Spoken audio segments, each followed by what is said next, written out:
മുൻപ് റജബ് 26 അസ്തമിച്ച രാവിൽ അല്ലാഹു തമ്പുരാൻ തന്റെ അടുക്കലേക്ക് നബിയെ വിളിക്കുകയാണ്.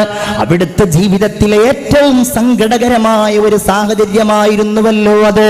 അവിടുത്തെ ഭാര്യയായ ഖദീജ ബീവി ലോകത്തോട് വിട പറഞ്ഞു പോയി. അവിടുത്തെ പ്രിയപ്പെട്ട പിതൃവ്യനായിരുന്ന അബൂ ത്വാലിബ് ലോകത്തോട് വിട പറഞ്ഞു പോയി.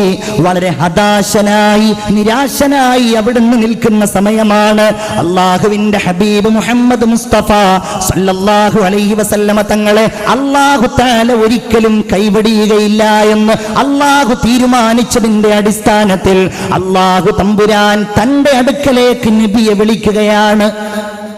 വലിയ ഒരു സംഭവം. ഇസ്രാ മിഅ്റാജ്. ലോകത്ത് നിന്ന് അല്ലാഹു തആല നൽകിയ, ഈ പ്രപഞ്ചത്തിൽ ഇക്കാലം വരെ അല്ലാഹു നൽകിയ ഒരേ ഒരാളെ കുറിച്ചാണ് ഈ പറയുന്നത്. മുഹമ്മദ് മുസ്തഫ. ലാ തുദ്രികുൽ അബ്സാർ വഹുവ യുദ്രികുൽ അബ്സാറ വഹുവൽ ലതീഫുൽ ഖബീർ.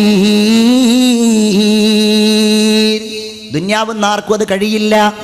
അല്ലാഹു തആലയുടെ അടുക്കലേക്ക് അല്ലേ ദഅനി തഖദ്ദം യാ ഹബീബി ലാ തഖഫ് അബ്ശിർ തുനാജി റബ്ബകൽ ഖയ്യൂമ സല്ലു അലൈഹി വസല്ലിമു തസ്ലീമാ.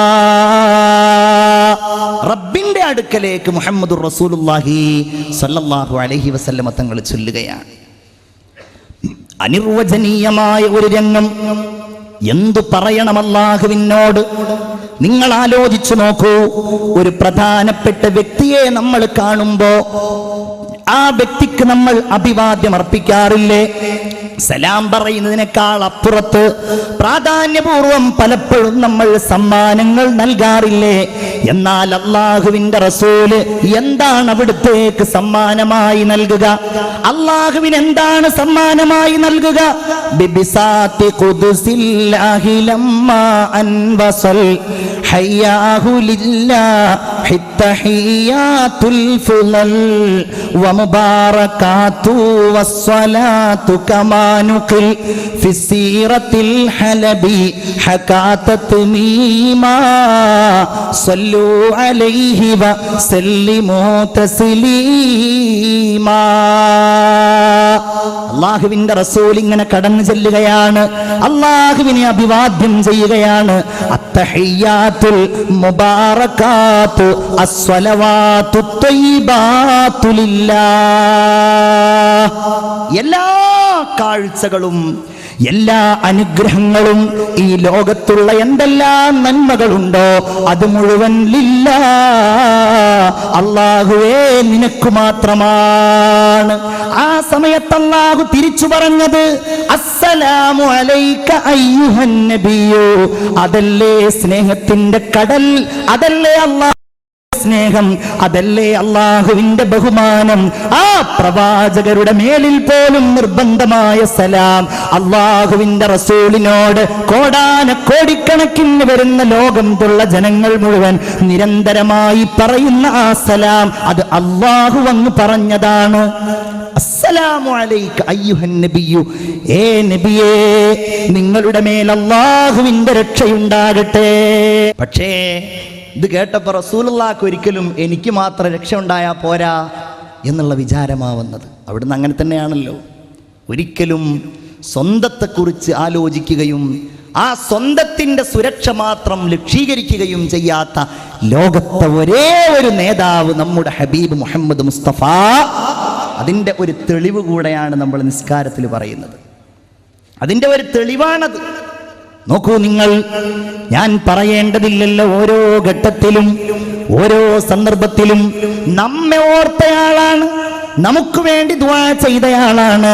ഒരു സ്വഹാബി പറയുകയാണ്, ഒരിക്കൽ ഞാൻ നബിയോടുകൂടെ പരിശുദ്ധമായ ജന്നത്തുൽ ബഖീഅ സിയാറത്ത് ചെയ്യാൻ പോയി.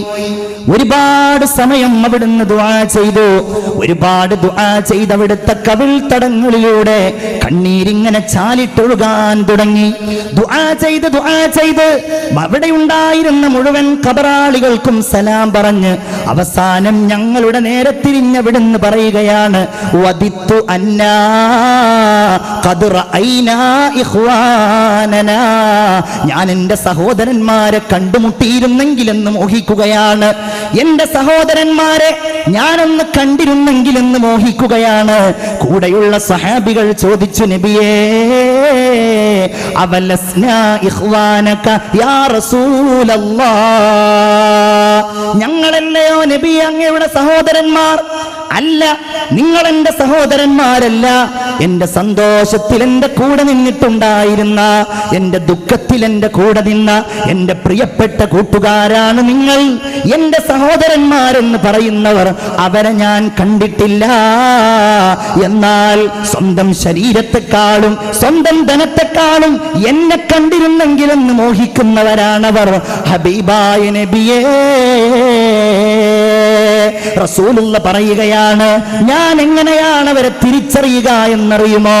ഞാൻ അവരെ പരലോകത്ത് വെച്ച് അന്വേഷിക്കും. ഏകാന്തമായ മഹ്ശറിൽ വെച്ച് ഞാൻ അവരെ ഓരോരുത്തരെയും എൻ്റെ ഹൗദുൽ കൗസറിന്റെ അടുക്കലേക്ക് കൊണ്ടുവരും.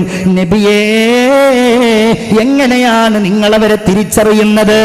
അങ്ങവരെ കണ്ടിട്ടില്ലല്ലോ, അങ്ങവരെ ദർശിച്ചിട്ടില്ലല്ലോ, പിന്നെ എങ്ങനെയാണ് അങ്ങവരെ തിരിച്ചറിയുന്നത്?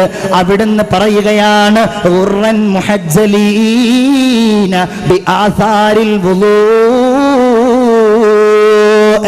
വുളൂ ചെയ്ത അവയവങ്ങൾ, കൈകാലുകൾ കഴുകിയത്, മുഖം കഴുകിയത്, കാലുകൾ കഴുകിയത്, അതെല്ലാം കത്തിത്തിളങ്ങുന്നവരായി അവരുടെ നിസ്കാരത്തിലൂടെ വുളൂയിലൂടെ അവരെ ഞാൻ തിരിച്ചറിയുകയും എൻ്റെ ഹൗദുൽ കൗസറിലേക്ക്, ഹൗദുക സ്വാഫിൽ മുബറദ് വിർദുനാ യൗമൻ നുശൂരി, എൻ്റെ ഹൗദുൽ കൗസറിലേക്ക് അവരെ ഞാൻ കൊണ്ടുപോവുകയും ചെയ്യുമെന്ന് ഖാല റസൂലുള്ളാഹി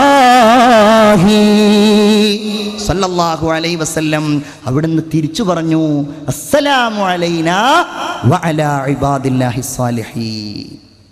നമുക്ക് വേണ്ടി സംസാരിച്ചു. അവിടുന്ന് ഒരുപാട് സംഭാഷണങ്ങൾ നടത്തി, ഒരുപാട് സംസാരങ്ങൾ നടത്തി അല്ലാഹുവുമായി. അല്ലാഹുവേ, മൂസാ നബിക്ക് നീ ഇന്ന കലീമാക്കിയില്ല റബ്ബേ, ഈസാ നബിയെ നീ നിന്റെ ആത്മാവിൽ നിന്ന് പടച്ചില്ല റബ്ബേ.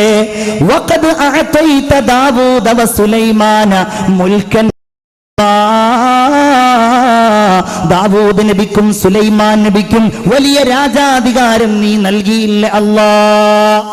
അല്ലാഹുവിന്റെ റസൂലിനോട് അവിടുന്ന് പറയുകയാണ്, നബിയേ നിങ്ങൾ പേടിക്കണ്ട, അന്ത ഹബീബി വ ഖലീലി, അങ്ങന്റെ പ്രിയപ്പെട്ട കൂട്ടുകാരനും എൻ്റെ മഹാസ്നേഹിതനുമാകുന്നു. രണ്ട് വാക്കാണത്.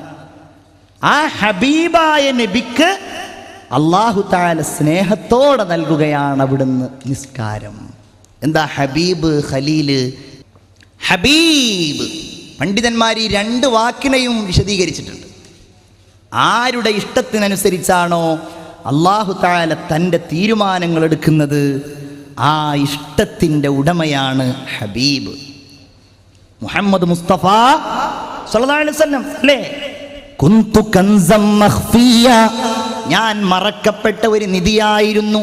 അങ്ങനെ ഞാൻ എന്നെ അറിയാൻ വേണ്ടി ലോകത്തെ മുഴുവൻ സൃഷ്ടിച്ചു.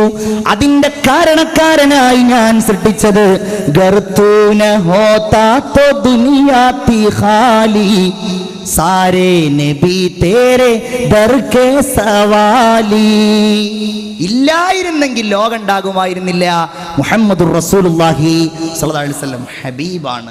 അള്ളാഹുവിന്റെ ഇഷ്ടത്തിനനുസരിച്ച് ആരാണോ തന്റെ തീരുമാനങ്ങളെ ക്രമപ്പെടുത്തുന്നത്, ആ വ്യക്തിയാണ് ഖലീൽ. ഉദാഹരണമാണ് ബഹുമാനപ്പെട്ട ഖലീലുല്ലാഹി ഇബ്രാഹിം അലൈഹിസ്സലാം. റസൂലുള്ള രണ്ടും ആയിരുന്നു. റസൂലുള്ള രണ്ടും ആയിരുന്നു. റസൂലുള്ള ഹബീബുമാണ്, അള്ളാഹു തന്റെ തീരുമാനാക്കുന്ന ആളുമാണ്. റസായേ ഖുദാ റസായേ മുഹമ്മദ്, എന്താണോ അള്ളാഹുവിന്റെ തൃപ്തി അത് തന്നെയാണ് മുഹമ്മദ് മുസ്തഫ സല്ലല്ലാഹു അലൈഹി വസല്ലമയുടെയും തൃപ്തി. എന്താണോ മുഹമ്മദ് നബിയുടെ തൃപ്തി അത് തന്നെയാണ് അള്ളാഹുവിന്റെയും തൃപ്തി. ഖുദാനെ ലഗായേ ജന്നത്ത് ഔർ ന സജായേ മുഹമ്മദ്, ഖുദാനെ ലഗായേ ജഹന്നം ഔർ ന ബുജായേ മുഹമ്മദ്.